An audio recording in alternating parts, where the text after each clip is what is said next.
Yeah, no, Zoo knew that turn up this morning, and generally that was the reason as to why we went. It felt right in my tummy that Joff was going to do something this morning to break the game open. Yeah, your gut feel doesn't always work, but those 2 wickets he got this morning, obviously swung the game massively in our favour. Obviously you're knackered, but can you tell us how it feels to go deep 3 times in a row to the last session of a test match and be sitting here 2-1 up? Don't know. Bowl 45 overs in a test match and win. That's probably the best comparison I could do. Yeah, pretty cooked. Obviously big day today, but I thought the game was on the line, and yeah, there's not many things that can't get you. Sorry, bowling to win the test match for your country on day 5. However you wake up in the morning, if that doesn't get you going, or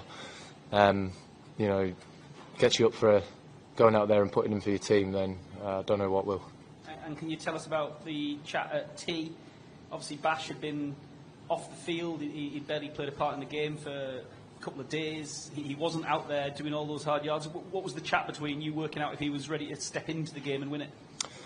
Yeah, every time I look round at the bench and ask for a drink, I just see Bash's little head peeking through there, like ready to go. We were obviously told by the match officials that he could stay off the field when he wasn't bowling, but if he was bowling, he had to stay out there.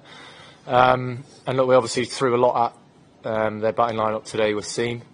So yeah, just breaking that sort of flow of the game up with spin every now and again was obviously something I was going to go to, and yeah, starting off the session with Joff and spin was briefly spoken about. We all thought it was a good option, and yeah, it was great that Bash was able to get that last wicket with what he had to deal with this week. Sky Sports, did you go ahead? No problem. What did you think of the tensions between the 2 teams? And did you think at any point that it crossed the line or not? No, I think in big series like this, there's always going to be a time and a moment where the 2 teams were going to clash. But I'm all for it. I don't think it really stepped over the line. Look, I think at the end of it, if you think about it, there's 22 people out there playing for their country. It's the highest honour that you can do in in our given sport. So you can understand that sometimes the emotions and the tension can get quite high, but I don't think there's anyone in the Indian dressing room or anyone in the English dressing room that's going to bed, going to cry themselves to sleep over what was said or done out there. Where sometimes it gets little bit over-egged, I think, from an outsider's point of view. I don't think it overstepped the line from the Indian team or from our team, but yeah, there was always going to be a moment in a series like this when it was going to implode. It wasn't really boiling up to it; it just sort of happened. But look, it adds to the spectacle of England v India, doesn't it? We'll go Vish and then Stefan. Hi Ben, you mentioned there about gut feel with Jofra this morning. Did you say anything to him before you went out there to almost remind him of stuff 6 years ago? I just said to him this morning, I said, you know what today is, don't you? And it was that, funny. That highlight package from, I think, when India knocked off like 300 odd back in the day when Ganguly, he thought that was a World Cup final as well. He thought that was 6 years today. Genuine. And I was like, no, that World Cup that we won. He was like, oh, that one. Gosh, he's an absolute beauty, that boy. But just had that feeling, and yeah, those 2 wickets today. That Rishabh Pant one was obviously massive in a low sort of 4th innings run chase. Just off the back of it, you just called him a beauty there. It didn't look like you were very kind to him last night. Can I ask what that back and forth was? And it looked like he was going to try and apologise to you as you were walking off. Which one? Just yesterday when I think you kind of remonstrated when he was at square leg. I think you wanted a single instead of 2. And then, yeah, can I just ask about that? So he wanted me to come to mid-on and Kasi to go to leg slip so he could talk to me. But I didn't trust Kasi at leg slip, to be honest. Yeah. And was there any, did you talk to him about it at stumps? Because obviously, I suppose he's not necessarily used to you captaining in this era because, you like a fielders up and it looks like he just wanted to cover at certain points. Have you been bringing him up to speed? No, honestly, that whole thing was he wanted me to come to mid-on so we could chat about what he's trying to do. Yeah. It's quite sweet, that. Yeah. Stefan, Chris, yeah? A couple of years ago, there was obviously the Ashes test with the Johnny stumping. You guys seemed to feed off that when you got back into the series. The tension between the sides in this game, did it give you guys an extra edge? You seemed really up for it after what happened on Saturday night. I don't think so. I think sometimes it just brings out, another side of a team. Obviously, when you're watching your two opening batters go out there for an over and you're seeing 11 guys all come at your two-year opposition, I think that's going to bring out another side. And yeah, as I said before, it just sort of brought out a bit of tension from both teams. It's great to watch. But yeah, when we came in last night after taking that last wicket, that long room was absolutely raucous. Generally think it was louder when we walked back in after that Ashes incident.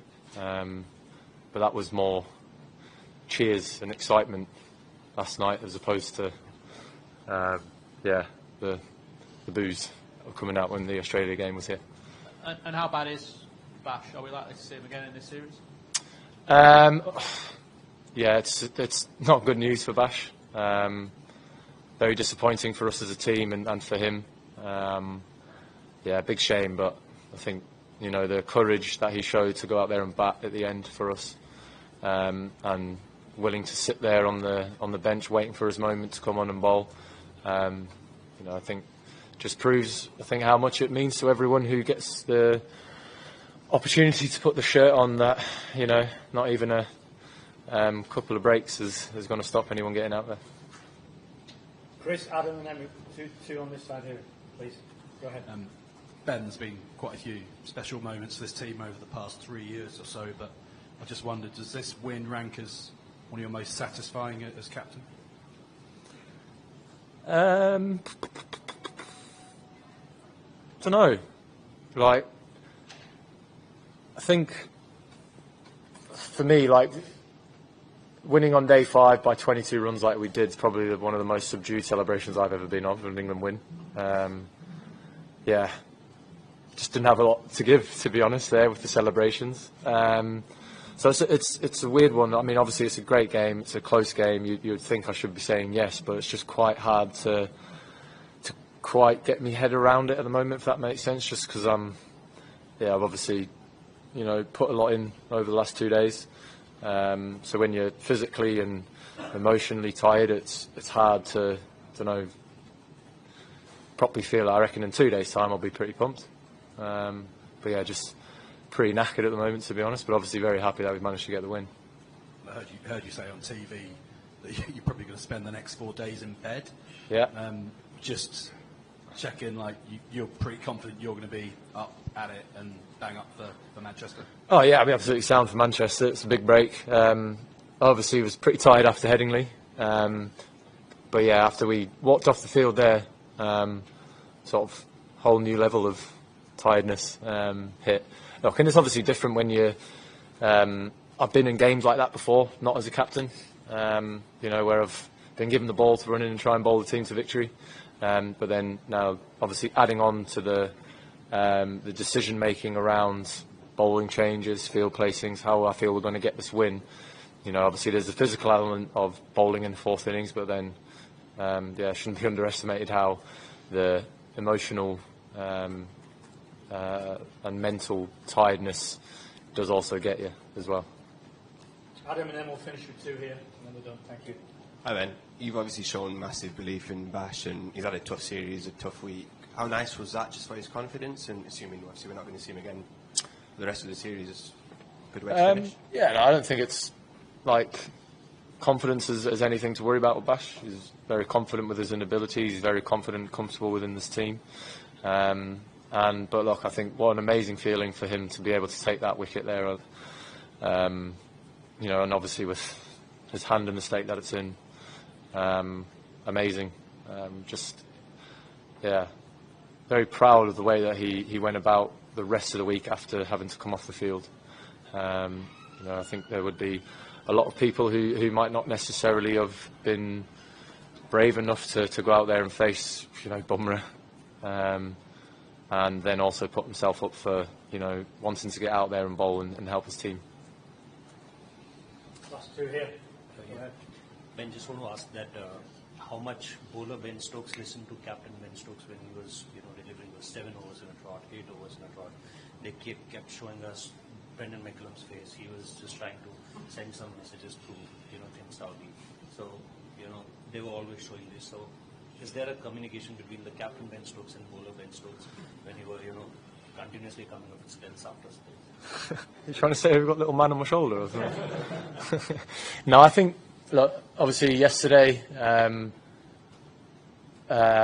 it came down but there was more cricket to be played. Today there wasn't. Game was on the line, and that obviously is a completely different element and aspect to what it was last night. Obviously put a big shift in yesterday,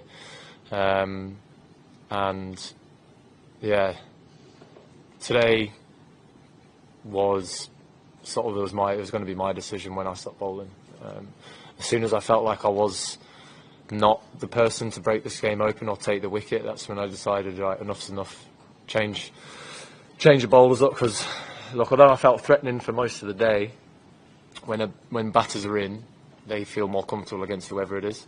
So obviously changing who you bring on and giving a batter a sort of new new bowler to line up to think about facing. That was sort of the decision today. But I was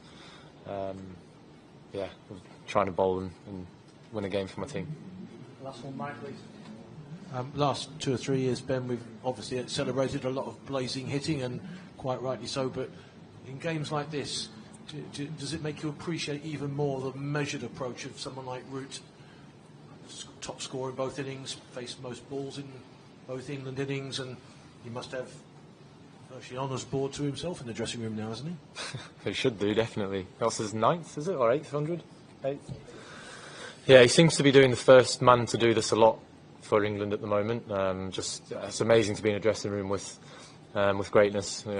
We've known each other since we were like 12, 13 years old, so to be still playing for England together is pretty amazing. He's still the same old Joe Root that he was back in the day. And look, I think the way in which this whole game played out, scoring freely was very, very tough. It wasn't a wicket that you felt like you could actually get huge value for your shots. So it was about, biding your time and just, taking almost your runs as they came, if that makes sense. And obviously, Ruti's the best batter in the world in all conditions, in my opinion.